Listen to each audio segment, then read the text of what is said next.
പിറ്റേന്ന് രാത്രി വിനു വരുന്നതിന് മുൻപേ തന്നെ എല്ലാവരും ഭക്ഷണം കഴിക്കാൻ വേണ്ടി ഡൈനിങ് ടേബിളിൽ ഒത്തുകൂടിയിരുന്നു. വിനു എവിടെ? അവനെ ആഹാരം കഴിക്കാൻ വിളിച്ചില്ലേ ഡോണ? മമ്മി അവളെ നോക്കി ചോദിച്ചു. വിളിച്ചു മമ്മി, ചാച്ചൻ ഇപ്പം വരാമെന്ന് പറഞ്ഞു. അവൾ അവരെ നോക്കി മറുപടി പറഞ്ഞു. അപ്പോഴേക്കും വിനു മുകളിൽ നിന്നും ഇറങ്ങി വരുന്ന ശബ്ദം കേട്ടിരുന്നു. അവൻ ഇറങ്ങി വരുന്നത് കണ്ടതും എല്ലാവരും അവൻ്റെ മുഖത്തേക്കൊന്ന് നോക്കി. അവരെ ഒന്ന് നോക്കി പുഞ്ചിരിച്ചതിന് ശേഷം അവൻ അവിടെ ഒഴിഞ്ഞുകിടന്ന ഒരു കസേരയിലേക്ക് ചെന്നിരുന്നു. എല്ലാവരും സ്വയം ആഹാരം വിളമ്പി. നിനക്കെന്താ ഞങ്ങളോടൊക്കെ പറയാനുണ്ടെന്ന് പറഞ്ഞത്? ഡെന്നി അവനെ നോക്കി ചോദിച്ചു. അത് കേട്ടതും എല്ലാവരും സംശയത്തോടെ അവനെ നോക്കി. കുറച്ചു മുൻപ് അവൻ എന്നോട് പറഞ്ഞിരുന്നു എല്ലാവരും വരുമ്പോൾ അവനെന്തോ സംസാരിക്കാനുണ്ടെന്ന്. എല്ലാവരും നോക്കുന്നത് കണ്ടതും ഡെന്നി അവരെ എല്ലാവരെയും നോക്കി മറുപടി പറഞ്ഞു. അത് പിന്നെ ചാച്ചാ, ഞാൻ മറ്റന്നാൾ തിരികെ പോയാലോ എന്ന് ആലോചിക്കുന്നത്. അതിന് മറുപടിയായി അവൻ പറഞ്ഞതും പെട്ടെന്ന് എല്ലാവരുടെയും മുഖമൊന്ന് വാടി. വിനു തിരിച്ച് അമേരിക്കയിലേക്ക് പോകുന്നതിനോട് ആർക്കും തീരെ താല്പര്യമില്ലായിരുന്നു. എന്താടാ ഇപ്പോൾ പ്രത്യേകിച്ച് പെട്ടെന്നിങ്ങനൊരു തീരുമാനം എടുക്കാൻ? ഡേവി സംശയത്തോടെ ചോദിച്ചു. പെട്ടെന്നെടുത്തൊരു തീരുമാനമല്ല ചാച്ചാ, ഞാൻ നാട്ടിലേക്ക് വന്നത് രണ്ട് ഉദ്ദേശത്തോടു കൂടിയാണ്. അതിൽ രണ്ടും നടന്നു കഴിഞ്ഞു. ഒന്നെനിക്ക് ദുഃഖമാണ് നൽകിയതെങ്കിൽ മറ്റേതെനിക്ക് സന്തോഷമായിരുന്നു. അത് പറഞ്ഞുകൊണ്ട് അവൻ നേഹയുടെ മുഖത്തേക്ക് നോക്കി. തൻ്റെ നേഹാച്ചിയെ കണ്ടുപിടിച്ചതാണ് അവന് സന്തോഷം നൽകിയതെന്ന് എല്ലാവർക്കും മനസ്സിലായി. അതിനോടൊപ്പം അച്ചുവിൻ്റെ കാര്യമാണ് അവനെ ദുഃഖിപ്പിച്ചതെന്നും അവർക്ക് മനസ്സിലായായിരുന്നു. എന്നാലും ഇത്ര പെട്ടെന്ന് തിരികെ പോകണോ മോനെ? കുറച്ചു നാളും കൂടി കഴിഞ്ഞ് ഇവരുടെയൊക്കെ കല്യാണം കൂടിയതിനു ശേഷം തിരികെ പോയാൽ പോരെ? ഡെന്നിയുടെ മമ്മി അവൻ്റെ മുഖത്തേക്ക് നോക്കി പറഞ്ഞതും അവനൊന്ന് പുഞ്ചിരിച്ചു. അവരുടെയൊക്കെ കല്യാണത്തിന് ഇനി സമയമുണ്ടല്ലോ ആൻറ്റി. എല്ലാം ഉറപ്പിച്ച് കല്യാണ സമയം ആകുമ്പോഴേക്കും ഞാനും മമ്മയും കൂടി നാട്ടിലേക്ക് വരാം. ഇപ്പോൾ എനിക്ക് ആവശ്യം എൻ്റെ മമ്മിയുടെ സാന്നിധ്യമാണ്. എന്ത് വിഷമം ഉണ്ടായാലും സന്തോഷം ഉണ്ടായാലും എൻ്റെ മമ്മിയുടെ അടുത്തേക്കാണ് ഞാൻ കുഞ്ഞുനാൾ മുതലേ ഓടിച്ചെല്ലുന്നത്. എത്ര ദുഃഖമുള്ള കാര്യം എൻ്റെ ജീവിതത്തിൽ നടന്നാലും എൻ്റെ മമ്മിയുടെ മടിയിൽ തലവെച്ച് കുറച്ചു നേരം ഒന്ന് മയങ്ങിയാൽ തീരാവുന്നതേ ഉള്ളൂ എൻ്റെ ഉള്ളിലുള്ള ദുഃഖങ്ങൾ. ഇപ്പോൾ ഞാൻ ഏറ്റവും കൂടുതൽ ആഗ്രഹിക്കുന്ന അതുതന്നെയാണ്. മമ്മിയെ വിളിച്ച് കാര്യം പറഞ്ഞപ്പോൾ മമ്മിയാണ് പറഞ്ഞത് അങ്ങോട്ടേക്ക് ചെല്ലാൻ. ആലോചിച്ചപ്പോൾ എനിക്കും അത് ശരിയാണെന്ന് തോന്നി. എന്നാലും പെട്ടെന്നൊരു യാത്ര, അതിൻ്റെ ആവശ്യം ഇപ്പോൾ ഉണ്ടോ? ജോ അവൻ്റെ മുഖത്തേക്ക് നോക്കി ചോദിച്ചു. വേണം ചാച്ചാ, എനിക്ക് സ്വയം ഒന്ന് ഓക്കെ ആകണമെങ്കിൽ തിരിച്ച് അമേരിക്കയിലേക്ക് പോയാൽ മാത്രമേ സാധിക്കുള്ളൂ. അവൻ അവരുടെ മുഖത്തേക്ക് നോക്കി പറഞ്ഞതും പിന്നെ അവർക്കൊന്നും അവനോട് പറയാൻ തോന്നിയില്ല. ഡേവി നേഹയുടെ മുഖത്തേക്ക് നോക്കി. അതേ നിമിഷം അവളും അവനെ ഒന്ന് നോക്കി. അലക്സി. ഡേവിയുടെ നോട്ടത്തിൻ്റെ അർത്ഥം മനസ്സിലാക്കിയതുപോലെ അവൾ അവനെ നോക്കി വിളിച്ചു. അവൻ സംശയത്തോടെ അവളെ നോക്കി. ഇത്രയും പെട്ടെന്ന് തിരികെ പോകണോ? ആർക്കും നീ പോകുന്നതിനോട് താല്പര്യമില്ല. അച്ചുവിൻ്റെ കാര്യം വെച്ചിട്ടാണോ നീ പെട്ടെന്ന് തിരികെ പോകാൻ തീരുമാനിച്ചത്? അവൾ സംശയത്തോടെ ചോദിച്ചു. അങ്ങനെയല്ല നേഹാച്ചി, എൻ്റെ പഠിത്തവും കരിയറൊക്കെ ഞാൻ നോക്കണ്ടേ? കോളേജിൽ ജോയിൻ ചെയ്തതിന് ശേഷമാണ് എനിക്ക് ഇവിടേക്ക് വരണമെന്ന് തോന്നിയത്.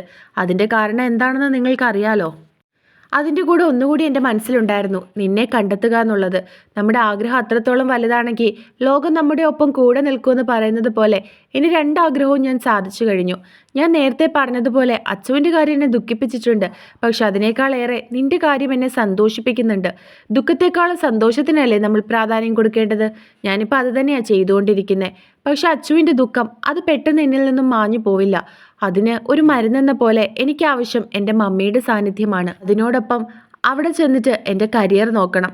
ചാച്ചന്മാർ പറഞ്ഞതുപോലെ ഒരു പെണ്ണിന് വേണ്ടി എൻ്റെ ജീവിതം ഇല്ലാതാക്കി കളയേണ്ട കാര്യമില്ലല്ലോ. എല്ലാം ആലോചിച്ചപ്പോൾ തിരികെ പോകണമെന്ന് തന്നെയാണ്. എല്ലാവരും ഇരിക്കുമ്പോൾ അതിനെപ്പറ്റി പറയാമെന്ന് കരുതി. ഓരോരുത്തരോടും പറഞ്ഞാൽ എല്ലാവരും എന്നെ നിരുത്സാഹപ്പെടുത്തും.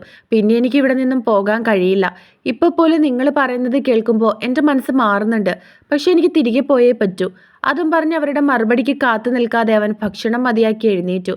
മോനെ, നീ മുഴുവൻ കഴിച്ചില്ലല്ലോ. അത് കണ്ടതും ഡെന്നിയുടെ മമ്മി അവനെ നോക്കി പറഞ്ഞു. എടാ, നീ ഇത് മുഴുവനും കഴിച്ചിട്ട് പോ. ജോയും അവനെ നിർബന്ധിച്ചു. എനിക്ക് വയറ് നിറഞ്ഞതുകൊണ്ടാണ് എഴുന്നേറ്റത്. ഒട്ടും വിശപ്പില്ലായിരുന്നു. ആഹാരം വേണ്ടെന്ന് ഞാൻ പറഞ്ഞതാ. ഡോണ ഒരുപാട് നിർബന്ധിച്ചതുകൊണ്ടാണ് ഞാൻ ഇറങ്ങി വന്നത്. അവൻ പറഞ്ഞുകൊണ്ട് വാഷ് ബേസിൻ്റെ അടുത്തേക്ക് നടന്നതും എല്ലാവരും ആണോ എന്നുള്ള രീതിയിൽ ഡോണയുടെ മുഖത്തേക്ക് നോക്കി. അതിനവൾ തലയാട്ടി. ഞാൻ മുറിയിലേക്ക് പോകുക. കൈ കഴുകി വന്നതിന് ശേഷം അവൻ എല്ലാവരുടെയും മുഖത്തേക്ക് നോക്കി പറഞ്ഞതും അവരെല്ലാവരും തലയാട്ടി. അവൻ തിരിച്ച് അവൻ്റെ മുറിയിലേക്ക് തന്നെ നടന്നു. അവനിപ്പോൾ അവളുടെ സാന്നിധ്യമാണ് ആവശ്യം. നമ്മൾ എത്രയൊക്കെ ആശ്വസിപ്പിക്കാൻ ശ്രമിച്ചാലും അവൻ സ്വയം മാറാതെ ഒന്നിനും കഴിയില്ല. അച്ചുവിൻ്റെ കാര്യം അവനെ ഒരുപാട് വിഷമിപ്പിച്ചിട്ടുണ്ട്. ഇനി നിങ്ങൾ ആരും ഇവിടെ നിൽക്കണമെന്ന് പറഞ്ഞ് അവനെ നിർബന്ധിക്കാൻ പോകണ്ട. അവൻ തിരികെ അമേരിക്കയിലേക്ക് പോകട്ടെ. നിങ്ങളുടെയൊക്കെ വിവാഹം ആകുമ്പോൾ വരാമെന്ന് അവൻ പറഞ്ഞിട്ടുണ്ടല്ലോ. മമ്മി അവരെ എല്ലാവരെയും നോക്കി പറഞ്ഞു. അത് ശരിയാണെന്ന് അവർക്കും തോന്നിയിരുന്നു. എല്ലാവരും ഫുഡ് കഴിഞ്ഞതിന് ശേഷം കിടക്കാൻ മുറിയിലേക്ക് പോകാൻ തുടങ്ങുകയായിരുന്നു. ഡേവി അവൻ്റെ മുറിയിലേക്ക് പോകാൻ തുടങ്ങിയതും നേഹയുടെ മുറി തുറന്നു കിടക്കുന്നത് കണ്ടു. അവളെന്തോ ആലോചനയോടെ കട്ടിലിൽ ഇരിക്കുന്നുണ്ട്. അത് കണ്ടതും അവൻ അവളുടെ മുറിയിലേക്ക് നടന്നു. എന്താ തനിയെ ഇരുന്ന് ആലോചിക്കുന്നത്? വിനുവിൻ്റെ കാര്യമാണോ? അത് കണ്ടതും അവൻ സംശയത്തോടെ അവളോട് ചോദിച്ചു. അത് അതൊന്നും അല്ല, ഞാൻ വെറുതെ മമ്മിയെപ്പറ്റി ആലോചിക്കുകയായിരുന്നു. അവൾ പെട്ടെന്ന് അവൻ്റെ മുഖത്തേക്ക് നോക്കി മറുപടി പറഞ്ഞതും അവനൊന്ന് പുഞ്ചിരിച്ചു. എന്തിനാ എൻ്റെ മുഖത്ത് നോക്കി ഇങ്ങനെ കള്ളം പറയുന്നത്? നീ മമ്മിയെപ്പറ്റി അല്ല ആലോചിച്ചതെന്ന് നിനക്കും എനിക്കും വ്യക്തമായിട്ടറിയാം. പിന്നെ ഇങ്ങനെ ഒരു കള്ളത്തിൻ്റെ ആവശ്യമുണ്ടോ? അവൻ ചെറു പുഞ്ചിരിയോടെ അവളോട് പറഞ്ഞു. അത് കേട്ട് അവൾ പെട്ടെന്ന് വല്ലാതെയായി. പേടിക്കണ്ട, എല്ലാ ടിപ്പിക്കൽ ആമ്പിള്ളേരെ പോലെയാ ഞാനെന്നാണോ നീ കരുതിയിരിക്കുന്നത്? നിന്നെ മനസ്സിലാക്കാൻ കഴിയാത്തവനാണോ ഞാൻ? എല്ലാ കാര്യവും വ്യക്തമായിട്ട് അറിഞ്ഞിട്ട് തന്നെയല്ലേ ഞാൻ നിന്നെ ഇത്രയേറെ സ്നേഹിച്ചത് നേഹ. എന്നിട്ട് എന്തിനാ എന്നോട് ഇങ്ങനെ ഒരു കള്ളം? അത് പറയുമ്പോൾ അവൾ അവനോട് കള്ളം പറഞ്ഞതിൻ്റെ ഒരു പരിഭവമോ വിഷമോ അവൻ്റെ സംസാരത്തിൽ കലർന്നിരുന്നു. ഡേവിച്ച അവൾ പെട്ടെന്ന് അവൻ്റെ മുഖത്തേക്ക് നോക്കി പറഞ്ഞു. വിനുവിൻ്റെ കാര്യമാണ് താൻ ഇപ്പോഴും ആലോചിച്ചുകൊണ്ടിരിക്കുന്നതെന്ന് അവനോട് പറഞ്ഞാൽ അവൻ എന്ത് കരുതുമെന്ന് പേടിച്ചിട്ടാണ് അവൾ മാറ്റി പറഞ്ഞത്. എന്നാൽ അതവന് നല്ലതായിട്ട് മനസ്സിലായെന്ന് അവൾക്കും തോന്നി. അതവനെ കുറേ വിഷമിപ്പിച്ചെന്നും അവൾക്ക് മനസ്സിലായിരുന്നു. അല്ല, മമ്മിയെ വിളിച്ചോ? എന്തു പറയുന്നു? കാര്യങ്ങൾ കൂടുതൽ കോംപ്ലിക്കേറ്റ് ആക്കണ്ട എന്ന് കരുതി അവൻ പെട്ടെന്ന് അവളോട് ചോദിച്ചു. ഒന്നും പറഞ്ഞില്ല, ഓണത്തിൻ്റെ വെക്കേഷൻ അങ്ങോട്ടേക്ക് ചെല്ലാൻ പറഞ്ഞു. അവൾ അവൻ്റെ മുഖത്തേക്ക് നോക്കി പറഞ്ഞതും അവനൊന്ന് പുഞ്ചിരിച്ചു. അതിനെന്താ, മമ്മിയുടെ ആഗ്രഹമല്ലേ? കുറച്ച് ദിവസം അവിടെ പോയി നിൽക്ക്. നമ്മുടെ കാര്യമെല്ലാം ഞാൻ മമ്മിയോട് പറഞ്ഞിട്ടുണ്ട്. മമ്മിക്ക് 100 തവണ സമ്മതമാണ്. ഞാൻ പറയുന്നത് കൂടാതെ എൻ്റെ മമ്മിയെക്കൊണ്ടും ഞാൻ പറയിപ്പിച്ചിട്ടുണ്ട്. കേട്ടപ്പോൾ മമ്മിക്ക് ഒരുപാട് സന്തോഷമായി. അവൻ അവളെ നോക്കി പറഞ്ഞതും അവളൊന്ന് പുഞ്ചിരിച്ചു. എല്ലാം എന്നോട് പറഞ്ഞിരുന്നു. അവൾ അവനെ നോക്കി മറുപടി പറഞ്ഞു. ആവശ്യമില്ലാത്ത കാര്യങ്ങൾ ആലോചിച്ചുകൊണ്ടിരിക്കാതെ പോയി കിടന്ന് ഉറങ്ങാൻ നോക്ക്. അവൻ അവളെ നോക്കി പറഞ്ഞതും അവൾ തലയാട്ടി. അവളെ ഒന്ന് നോക്കിയതിനു ശേഷം അവൻ മുറിയിൽ നിന്നും ഇറങ്ങാൻ തുടങ്ങിയതും അവൻ്റെ കയ്യിൽ പിടി വീണിരുന്നു.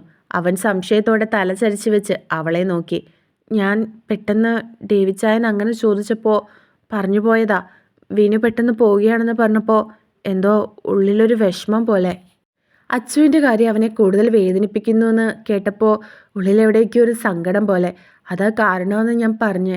എന്നോട് ദേഷ്യപ്പെട്ടാലോ എന്ന് കരുതിയിട്ടാ അവൾ അവൻ്റെ മുഖത്തേക്ക് നോക്കി പറഞ്ഞതും അവനൊന്ന് പുഞ്ചിരിച്ചു. ശേഷം അവളുടെ അടുത്തേക്ക് കട്ടിലിലേക്കിരുന്നു.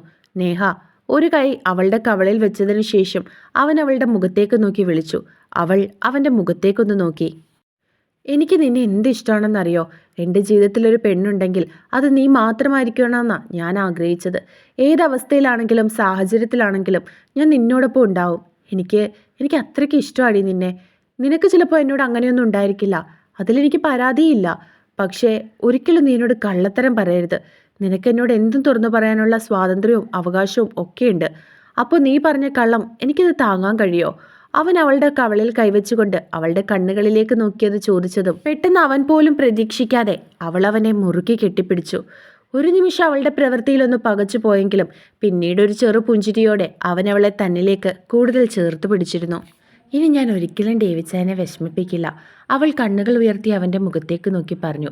അത് കേട്ടതും അവൻ ചെറു പുഞ്ചിരിയോടെ അവളെ നോക്കി. ഞാൻ സത്യ പറയുന്നത്. എനിക്ക് വേണ്ടി ഒരുപാട് സങ്കടപ്പെട്ടില്ലേ? ഞാൻ തിരികെ ഇഷ്ടപ്പെടുമോ എന്ന് പോലും അറിയാതെ എന്നെ ഒരുപാട് സ്നേഹിച്ചില്ലേ? വേണ്ടെന്ന് വെക്കാൻ അവസരങ്ങൾ ഉണ്ടായിട്ടും അത് ചെയ്യാതെ എന്നെ ഇങ്ങനെ ചേർത്ത് പിടിച്ചില്ലേ?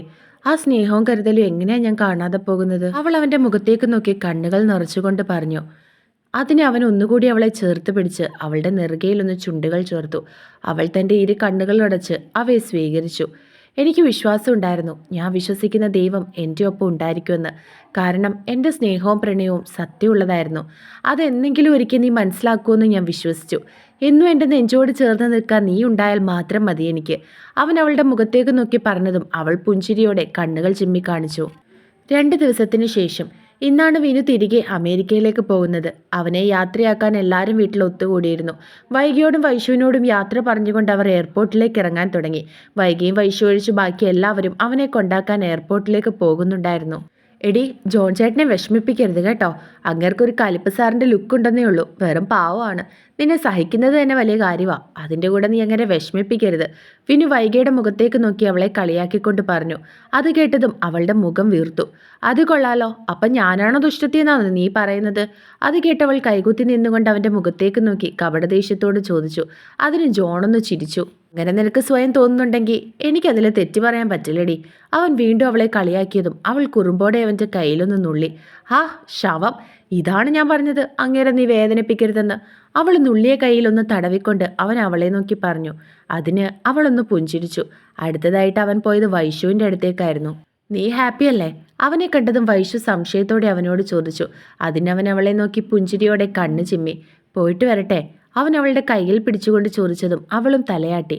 പോകാം. അവരോട് രണ്ടുപേരോടും യാത്ര പറഞ്ഞതിന് ശേഷം വിനു ഡെന്നിയെ നോക്കി ചോദിച്ചു. അതിന് അവനും തലയാട്ടിയതും എല്ലാവരും കാറിലേക്ക് കയറി. വൈശുവും വൈകിയും കാർ ഗേറ്റ് കടന്ന് പോകുന്നത് വരെയും അവിടെ നിന്നു. അവൻ അവരോട് രണ്ടുപേരോടും യാത്ര പറഞ്ഞു. വൈശുവിനും വൈകിക്കും അടുത്ത ഒരു സഹോദരന്റെ വിവാഹം ഉണ്ടായിരുന്നു. അതുകൊണ്ടായിരുന്നു അവർ വിനുവിനെ യാത്രയയക്കാൻ പോകാഞ്ഞത്. കുറച്ച് നിമിഷങ്ങൾ കൊണ്ട് തന്നെ അവർ എയർപോർട്ടിലെത്തി. അവൻ പോകുന്നത് കൊണ്ട് തന്നെ എല്ലാവരുടെയും മുഖത്തൊരു സങ്കടം നിഴലിക്കുന്നുണ്ടായിരുന്നു. അവന്റെ യാത്രയെക്കുറിച്ച് കൂടുതൽ വിഷമം നേഹയ്ക്കായിരുന്നു. തന്റെ കൂട്ടുകാരന്റെ മനസ്സ് നിറഞ്ഞൊന്ന് കാണാൻ കഴിഞ്ഞില്ലല്ലോ എന്നുള്ള വിഷമമായിരുന്നു അവൾക്ക്. അതിലുപരി അവൻ സങ്കടത്തോടെയാണല്ലോ അവിടെ നിന്നും തിരിച്ചു പോകുന്നത് എന്നുള്ളതും അവരെ എല്ലാവരെയും വല്ലാതെ വേദനിപ്പിച്ചിരുന്നു. ലഗേജൊക്കെ എടുത്തു വെച്ചതിന് ശേഷം അവൻ എല്ലാവരെയും നോക്കി മൗനമായി യാത്ര ചോദിച്ചു. പെട്ടെന്ന് ഡെന്നി തൻ്റെ ഫോൺ ശബ്ദിക്കുന്നത് കേട്ടതും അത് ഓൺ ചെയ്തു. പിന്നെ ചെറുചിരിയോടെ വിനുവിൻ്റെ അടുത്തേക്ക് നീട്ടി. അതൊരു വീഡിയോ കോൾ ആയതുകൊണ്ട് തന്നെ ആരായിരിക്കുമെന്നുള്ള സംശയത്തോടെ അവൻ ഡെന്നിയുടെ കയ്യിൽ നിന്നും ഫോൺ വാങ്ങി. ശേഷം ഫോണിലേക്ക് നോക്കിയതും രുദ്രനെയാണ് കണ്ടത്. പെട്ടെന്ന് തൻ്റെ മുൻപിൽ അവനെ കണ്ടതും വിനു ഒന്ന് ഞെട്ടി. വിനു, നീ തിരിച്ചു പോവുകയാണല്ലേ? ഇന്നലെ ഡെന്നി പറഞ്ഞായിരുന്നു. രുദ്രൻ അവനെ നോക്കി പറഞ്ഞു. ആ ചേട്ടാ, മമ്മിയുടെ അടുത്തേക്ക് പോവുകയാണ്. അവൻ ചെറിയ പുഞ്ചിരിയോടെ മറുപടി നൽകി. ഇനി എന്നാ നാട്ടിലേക്ക് വരുന്നത്? രുദ്രൻ സംശയത്തോടെ അവനോട് ചോദിച്ചു. ഒന്നും തീരുമാനിച്ചിട്ടില്ല. ഇവരുടെയൊക്കെ വിവാഹമാകുമ്പോഴേക്കും വരണമെന്ന് ആഗ്രഹം. അവൻ രുദ്രനെ നോക്കി മറുപടി പറഞ്ഞു. അതിനവനൊന്ന് പുഞ്ചിരിച്ചു. ഞാൻ അച്ചുവിൻ്റെ കൈ കൊടുക്കാം. പെട്ടെന്ന് രുദ്രൻ അവനെ നോക്കി പറഞ്ഞതും അവൻ തൻ്റെ അടുത്ത് നിൽക്കുന്ന എല്ലാവരുടെയും മുഖത്തേക്കൊന്ന് നോക്കി. സാരമില്ല, നീ അവളോട് സംസാരിച്ചിട്ട് പോ. ജോ അവൻ്റെ ഷോൾഡറിൽ കൈവച്ചുകൊണ്ട് പതിയെ പറഞ്ഞു. ഡെന്നിയും അവനോട് സംസാരിക്കാൻ മുഖം കൊണ്ട് ആംഗ്യം കാണിച്ചു. രുദ്രന്റെ കയ്യിൽ നിന്നും അച്ചു ഫോൺ വാങ്ങി. വിനു അവളുടെ മുഖത്തേക്കൊന്നും നോക്കി പുഞ്ചിരിച്ചു. അവളും തിരികെ അവനു വേണ്ടി ഒരു പുഞ്ചിരി നൽകി. എപ്പോഴാ ഫ്ലൈറ്റ്? എന്തെങ്കിലും അവനോട് ചോദിക്കണമല്ലോ എന്ന് കരുതി അവൾ അവനോട് ചോദിച്ചു. 12 മണിക്കാ. 10 മണിക്കെങ്കിലും അകത്ത് കയറണം. അവൻ തിരികെ മറുപടി കൊടുത്തു. അമ്മയെ ഞാൻ അന്വേഷിച്ചു എന്ന് പറയണം. വേറെ എന്താണ് അവനോട് പറയേണ്ടതെന്ന് അറിയാതെ അവൾ പറഞ്ഞു. പറയാം. അവനും അവൾക്ക് വേണ്ടി മറുപടി നൽകി. അത്രയും പറഞ്ഞതിന് ശേഷം അവളുടെ കയ്യിൽ നിന്നും തിരികെ ഫോൺ രുദ്രന് കൊടുത്തു. എങ്കിൽ പിന്നെ പോയിട്ട് വാ വിനു. രുദ്രൻ പറഞ്ഞതും അവൻ പുഞ്ചിരിയോടെ തലയാട്ടി. ശരിയടാ, ഞാൻ വിളിക്കാം. ഡെന്നി രുദ്രനോട് പറഞ്ഞതിന് ശേഷം ഫോൺ വെച്ചു. ചാച്ചാ, ശ്രീ, പോകട്ടെ. അവൻ ഓരോരുത്തരോടും യാത്ര പറഞ്ഞു. എല്ലാവരോടും പറഞ്ഞതിന് ശേഷം അവസാനം ചെന്ന് നിന്നത് അവൻ്റെ സ്വന്തം നേഹാച്ചിയുടെ അടുത്തേക്കായിരുന്നു. നേഹാച്ചി, എപ്പോഴും ഹാപ്പി ആയിട്ടിരിക്കണം. ഞാൻ പറഞ്ഞതൊക്കെ നിനക്ക് ഓർമ്മയുണ്ടല്ലോ അല്ലേ? എന്ന് നീ സന്തോഷത്തോടെ ഇരിക്കുന്നത് കാണാനാ എനിക്ക് ആഗ്രഹം. വിനു അവളുടെ കവളിൽ കൈവച്ചുകൊണ്ട് പറഞ്ഞു. അതിനവൾ നിറഞ്ഞ കണ്ണുകളോടെ പുഞ്ചിരിച്ചുകൊണ്ട് അവനെ നോക്കി.